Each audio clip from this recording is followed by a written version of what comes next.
राधे राधे गुरुजी। जी राधे राधे।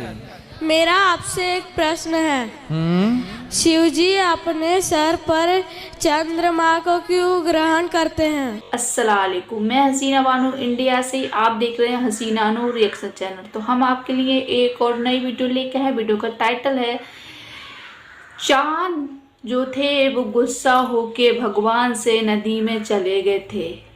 तो हम वीडियो में और भी आगे जानेंगे अपने मोहम्मद सल्लल्लाहु ताला अलैहि वसल्लम के बारे में, उन्होंने चांद के कैसे 2 टुकड़े किए थे। तो वीडियो करते हैं शुरू। वीडियो बहुत अच्छी होने वाली है, तो लास्ट तक वीडियो में बने रहना। वीडियो को 1 मिनट का भी स्किप मत करना। जी राधे राधे। मेरा आपसे एक प्रश्न है। शिवजी अपने सर पर चंद्रमा को क्यों ग्रहण करते हैं? क्योंकि एक बार चंद्रमा नाराज हो गए। यस। एक बार चंद्रमा नाराज हो गए कि चले जाते हैं हम काम से छुट्टी लेकर। तो भगवान ने कहा ठीक है जाओ। तब भगवान ने अपनी कृपा से दूसरे चंद्रमा को प्रकट किया। तो वो चंद्रमा समुद्र में समा गए जो नाराज होके गए। जब उन्होंने देखा कि काम कुछ रुका नहीं तो फिर वो चंद्रमा वापस आए। तो अब चंद्रमा बोले हे प्रभु क्षमा कर दो, हमसे अपराध हो गया। तब भगवान बोले कोई बात नहीं। भगवान राम को श्री रामचंद्र कहते हैं, कृष्ण को कृष्णचंद्र कहते हैं। तो शंकर जी भगवान राम के बहुत बड़े भक्त हैं। तो शंकर जी को लगा कि मेरे राम के नाम में चंद्र लगा है, इसलिए चंद्रमा आओ तुम मेरे माथे पर बैठ जाओ, क्योंकि मेरे राम से तुम जुड़े हो। इसलिए शिवजी राम के से जुड़े होने के कारण चंद्रमा को शिवजी अपने मस्तक पर धारण करते हैं। थैंक यू गुरुजी। राधे। खुश रहिए, खुश रहिए। उस चंद्रमा को शिवजी ने धारण कर लिया। यही सेम सवाल है मेरा कि मैंने कुरान के कुछ पॉइंट्स है जो मुझे लगते हैं कि थोड़े से मुझे समझने की जरूरत है। जो मैं ऐसा नहीं बोलता कि कुरान गलत है या फिर हिंदू सही है या फिर ऐसा कुछ भी नहीं है। मैं समझना चाहता हूँ, सिंपल सा लॉजिक है। तो सर कुरान का जो 54 और 1 सूरह 54 आयत नंबर 1 वो ये कहती कि चंद्रमा के 2 टुकड़े किए गए थे। मैं सर इसका साइंटिफिक प्रूफ देखना चाहता हूँ। क्या इसका अभी तक कोई ऐसा साइंटिफिक एविडेंस है? क्योंकि नासा हो गया, इसरो हो गया, जापान हो गया, ये यूरोपियन की जो स्पेस एजेंसी हो गई, इनमें से किसी ने भी अभी तक, क्योंकि यही ऑफिशियल एजेंसीज है जो इन पर स्टडी करती हैं, तो हम इन्हीं की बात मानेंगे। हम किसी और का हम कैसे कह सकते हैं? ठीक है। तो सर क्या आपके पास ऐसा कोई साइंटिफिक प्रूफ है? ठीक। अच्छा, आपने हमसे वो प्रूफ मांगा उस चीज का कि जो हमारा दावा ही नहीं है। हम ये नहीं कहते कि जो स्पिरिट ऑफ द मून हुआ है वो एक साइंटिफिक समझ लें कि या एक फिजिकल वर्ल्ड में हुआ या एक उसकी कोई साइंसी हैसियत थी। हम ये कहते हैं कि वो एक मेटाफिजिकल इवेंट था। किसी भी मेटाफिजिकल इवेंट की आप साइंटिफिक इंटरप्रिटेशन नहीं कर सकते। साइंस की लिमिटेशंस ही हैं कि वो मेटाफिजिकल के चीज के बारे में कोई इंटरप्रिटेशन नहीं दे सकती। तो ये ऐसा ही है कि मसलन मैं आपसे ये कहूं कि भाई आपकी जो अकल है, आपके पास अकल है, हर इंसान के पास अकल है, तो उसका आपकी पर्टिकुलर अकल का सबूत नासा ने दिया, आपकी पर्टिकुलर अकल का सबूत कोई यूरोपियन स्पेस एजेंसी ने दिया। भाई वो यूरोपियन स्पेस एजेंसी या नासा की जो फील्ड है वो आपकी अकल के ऊपर स्टडी करना नहीं है। तो ऐसे ही जो नासा और यूरोपियन एजेंसी है उनकी जो फील्ड है वो ये है कि इस दुनिया के अंदर जो साइंटिफिक फिनोमेना है उनकी हम स्टडी करें। और जो मौजिज़ात होते हैं जिनको मिरेकल्स बोलते हैं वो साइंटिफिक फिनोमेना नहीं होते, बल्कि वो मेटाफिजिकल फिनोमेना होते हैं जो अबव साइंस होते हैं। लिहाजा साइंस उसकी कभी इंटरप्रिटेशन नहीं कर सकती। अगर कोई आदमी ये कहे कि ये रहा साइंटिफिक सबूत तो हम उसको नहीं मानेंगे। अच्छा सर मतलब at present we don't have any evidence, यही ना? वी डू हैव एविडेंस, लेकिन आपको एविडेंस डिफाइन करना पड़ेगा कि एविडेंस किसको कहते हैं। एविडेंस की डेफिनेशन क्या है? एविडेंस की डेफिनेशन मतलब यही है अगर किसी चीज पर हम साइंटिफिक स्टडी करें, वो चीज प्रूफ मिलते हैं तो या मतलब ये एविडेंस आपके नजदीक वही है जो साइंस के है। Yes sir. और यही गलत है। इसी पर बात करते हैं कि क्या एविडेंस सिर्फ साइंटिफिक होता है? बट सर मैं साइंटिफिक पूछ रहा हूँ ना। नहीं भाई, मैं आपसे ये पूछूं कि मुझे साइंसी तौर पर ये साबित करो कि आप जो है मौजूद हैं। आप साबित नहीं कर पाएंगे। आप ये कहेंगे भाई मैं मौजूद हूं, मैं बोल रहा हूं आपसे। सर मैं आपको फिजिकल अपीयरेंस दिखा सकता हूँ अपना, और मैं सांस ले रहा हूँ, मैं लिविंग बीइंग हूं, मैं चल रहा हूं। वो एक इंसान की बॉडी होगी। मैं आपकी बात कर रहा हूं जो आप है। आपकी बॉडी तो आपके मरने के बाद भी रहती है, उसका तो फिजिकल अपीयरेंस है, उसका आप केमिकल कंपोनेंट वगैरह जो भी है, जो भी उसके सारी चीजें बता सकते हैं। मैं आपके बारे में पूछ रहा हूं। आपका मुझे साइंसी सबूत दें। मेरा मतलब क्या, मेरा मन या सिर्फ मेरी बॉडी? आप बॉडी की बात नहीं कर रहा हूं, आपकी बात कर रहा हूं, क्योंकि आप जब मर जाएंगे तो आप नहीं रहेंगे, बॉडी रहेगी। अब मुझे इसको साइंसी तौर पर साबित करें। तो मैं, एक मिनट रुकिए, मेरी बॉडी रहेगी, मैं मर जाऊंगा, यही ना मतलब? Brain dead, simple. तो आप तो चले गए, आप ये कहेंगे भाई ये रोहन साहब की बॉडी रखी हुई है, Rohan passed away, he is gone, ठीक, बॉडी यहां पर है। आपकी बॉडी को ये नहीं कहेंगे कि रोहन लेटा हुआ है, ये कहेंगे Rohan is gone, Rohan is no more. तो वो जो है ना कि who is no more, who has passed away, उसको साइंस तौर पर साबित करें। Yes, his brain is dead, his brain is no more, his brain is not working now. Whose? Rohan's.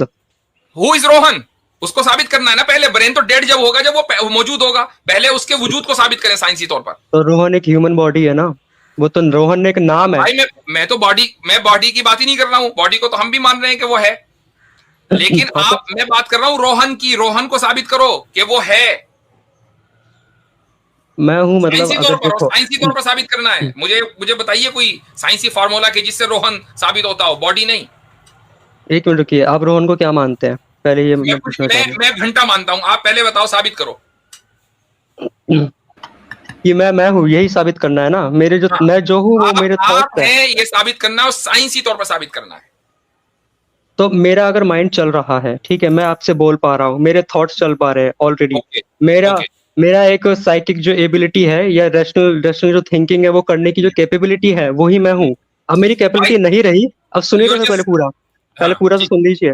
मेरी जो कैपेबिलिटी है, जो मैं आपसे बात कर रहा हूँ, जो अपने थॉट्स रख रहा हूँ, जो मैं अपना सोच पा रहा हूँ, जैसे आप सोच पा रहे हो, आप भी तो आप वही तो है जो आपका थिंकिंग है। आप अगर आपके थॉट्स चले गए, आप बोल नहीं सकते, आप अपनी शेयर नहीं कर सकते, तो आप रहे ही नहीं ना। ठीक, I think therefore I am, यही कहना चाह रहे हैं ना? क्या philosophy? I think therefore I am, यही कहना चाह रहे हैं ना? बहुत मशहूर सेंटेंस है। ओके, अब ये जो है, अच्छा, अब ये जो I think therefore I am है, ये जो आपने स्टेटमेंट दिया और जिसके जरिए आपने रोहन को साबित किया कि रोहन है, क्या ये एक साइंटिफिक स्टेटमेंट है? अब थिंक का मतलब क्या हुआ? ब्रेन सेल्स मेरे चल रहे हैं, मतलब मेरे ब्रेन के, हाँ साइंटिफिक है, साइंटिफिक है। नहीं नो सर, सिर्फ मुफ्ती सर से बात करो सर, मैं बीच में इंटरप्शन नहीं, नो इंटरप्शन प्लीज। जी बोलिए। एक से बात करो तो सर मैं एक से ही करूंगा ना। जाइए, वो मुझसे बात कर रहे हैं जी, एक्नॉलेज इस्लाम। ठीक है, बात कीजिए, हाँ बात कीजिए उनसे। जी मुफ्ती साहब, ये हजरत कह रहे हैं कि ब्रेन सेल्स हैं, तो ब्रेन सेल्स एक ऐसे इंसान के भी होते हैं जिसको 100% डिमेंशिया हो गया। मिसाल के तौर पे मैं हूँ, मुझे 100% डिमेंशिया हो गया, मैं कुछ भी नहीं सोच रहा हूँ, मैं बस बॉडी में हूँ, हार्ट चल रहा है, पंप चल रहा है, तो कैसे डिफाइन करें? जी जी जी भाई। हाँ तो वो लिविंग ऑर्गेनिज्म है ना। तो अब तो वो थिंक नहीं कर पा रहा ना सही से, उसको डिमेंशिया होगी 100%। सही से वाली बात क्या है, उसके ब्रेन सेल्स तो चल रहे हैं ना। तो अब वो ये नहीं कह सकता ना कि I think therefore I am, ये वाला आर्गुमेंट तो वो दे ही नहीं सकता। मैं ये भी तो बोला ना, ब्रेन सेल्स चल रहे हैं, उसके एक्टिव है, न्यूरॉन्स में अगर उसके इलेक्ट्रिकल सिग्नल्स कंप्लीट है। ये वाला जो स्टेटमेंट है कि I think therefore I am, ये एक साइंटिफिक, आप इसको साइंटिफिक मानेंगे या आप इसको कुछ और मानेंगे, या आप इसको इंट्यूटिव मानेंगे? देखिए, इंट्यूटिव और साइंटिफिक दोनों मिक्स करके अगर हम बोले तो मिक्स ही करना पड़ेगा हमें। और सर एक चीज मैं बता रहा हूँ, I think, hold on, intuition क्या आप कायल हैं? इंट्यूशन को मानते हैं? इंट्यूशन से आप क्या बोलना चाह रहे हैं, एक बार थोड़ा सा आपकी डेफिनेशन में जान लूं। चले मैं उसको मिसाल से समझाता हूँ आपको। आपको भूख लग रही है, सर एक मिनट सर, एक चीज मैं बोलूं, इसको साइंसी तौर पर साबित करें। साइंस के तौर पर मैं खाने के लिए ढूंढूंगा, मैं छटपटाऊंगा, मेरी बॉडी भैया आप अपने आप को कन्विंस कर रहे हैं कि मैं भूखा हूं, साइंसी तौर से साबित करें। वो तो भूख लगने का रिएक्शन है कि आप खाना ढूंढेंगे, लूटेंगे, जो भी करेंगे, वो साइंस, वो उसका रिएक्शन है भूख लगने का। लेकिन भूख लग रही है, इसको साइंसी तौर पर साबित करें। तो अगर मेरी बॉडी क्रेव कर रही है किसी चीज को, साइंस के तौर पर आप ये कहना चाह रहे हो? मैं ब्रेन जो से एक एग्जांपल देता हूँ, ठीक है, समझ गया। आप कैसे कन्विंस होते हैं कि आपको भूख लग रही है? फौरी तौर पर तो आप लैब नहीं भागते और जाकर अपनी बॉडी का टेस्ट नहीं कराते कि यार ये मुझे भूख लग रही है, कि प्यास लग रही है, कुछ और लग रहा है। भूख लग रही है, भूख लग रही है, समझ गया सर। वैसे सर मैं इसका मतलब ये है इंट्यूशन। इसका मतलब ये हुआ कि आप बहुत सी चीजों को बगैर किसी शक को शुबे के मानते हैं, यकीन करते हैं, बगैर किसी साइंटिफिक प्रोसेस के। नो सर, ये इंट्यूशन नहीं है। अगर आप देखें तो मैं वैसे बायो का स्टूडेंट नहीं हूँ, लेकिन अगर नोटिस करो तो जिसकी बॉडी में ग्लूकोज की कमी होगी, ग्लूकोज लेवल कम होंगे, या कोई सेल्स अगर इस तरह का है, जैसे कि आप अमीबा को देख लो, वो अपने जो फॉल्स फीट लगा के जो खाने की फिराक में जो मूव करता है, जो स्टिमुलस है, स्टिमुलाई के अकॉर्डिंग जो एक्ट करता है, वो खाने की भूख लगना ही तो हुआ।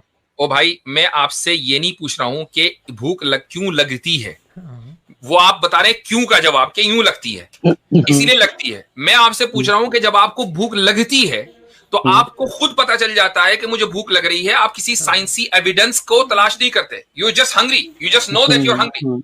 यस सर, वो मेरे ब्रेन को सिग्नल्स मिलते हैं ना, यू जस्ट नो। और ये जो नॉलेज आपको आती है ये किसी लैब से नहीं आती है, किसी साइंटिफिक प्रोसेस के नतीजे में नहीं आती। ये कैसे मिलता है? वरना सिर्फ आज जो लोग जिनको ये पूरा प्रोसेस पता है कि जब भूख लगती है बॉडी को क्रेविंग होती है तो कौन से हार्मोन्स एक्टिव होते हैं, ये सिर्फ उन लोगों को पता होता। आज से 2000 साल पहले तो लोगों को पता ही ना चलता फिर भूख लगना किसे कहते हैं, उनको भी तो पता था ना। तो सर 2000 साल पहले क्यों जा रहा हूँ, अभी की बात कर रहे हैं ना। मैं बता रहा हूँ सर, आपको ब्रेन को सिग्नल्स मिलते हैं कि खाना खा, तो वो कौन सिग्नल्स देता है? वो आप प्रोसेस बता रहे हैं कि भूख क्यों लगती है। मैं आपसे ये कह रहा हूं कि आपको जब सिग्नल्स मिलते हैं, क्या आप साइंटिफिक बुनियादों पर पूरा साइंटिफिक प्रोसेस करते हैं? साइंटिफिक प्रोसेस क्या है किसी भी एविडेंस का, आपको पता है? अरे सर, हाँ ठीक है, मैं समझ गया आप क्या कहना चाह रहे हो। आप इस चीज को, दो अलग चीजों को मिक्स कर रहे हो। आप ये कहना चाह रहे हो अगर मैं आग में हाथ आपके सामने ये बात आ गई कि एविडेंस सिर्फ साइंटिफिक नहीं होता। That is the point I am trying to say. जब मैंने आपसे पूछा कि एविडेंस की डेफिनेशन क्या है, आपने कहा नहीं, एविडेंस तो सिर्फ साइंस ही होता है। हमने आपको साबित कर दिया कि एविडेंस अनसाइंटिफिक भी होता है, नॉन साइंटिफिक भी होता है। मसलन आपको भूख लगना, ये आपका इंट्यूशन है, इंट्यूशन जो है वो साइंटिफिक हो जरूरी नहीं है। हाँ, हम आपसे उसका प्रोसेस नहीं मालूम कर रहे हैं, प्रोसेस साइंटिफिक हो सकता है, आपकी जो नॉलेज है वो साइंटिफिक। मुझे ये बताएं, मैं तो मानती नहीं हूँ साइंस की के चांद से कोई ताल्लुकात है। हाँ, अल्लाह सुब्हानु ताला ने मोहम्मद सल्लल्लाहु ताला अलैहि वसल्लम के लिए हुक्म, तो उन्होंने अल्लाह के हुक्म से ही चांद के 2 टुकड़े किए थे, ये कुरान में लिखा है। तो बहुत सारे साइंट के आ जाती हैं मुंह उठा के और बोलते हैं कि साइंस में ऐसा नहीं लिखा है, तो ये साइंस का मतलब नहीं है, ये हमारे मोहम्मद सल्लल्लाहु ताला अलैहि वसल्लम का मैटर है। उन्होंने ही 2 टुकड़े किए थे चांद के, तो ये साइंस से कहीं मिलता ही नहीं है। तो इन पंडित के लिए ज़रूर लिखना कि भगवान चांद गुस्सा होके चले गए थे, तो ऐसा तो नहीं होता है। चांद गुस्सा होके कहाँ जाएगा?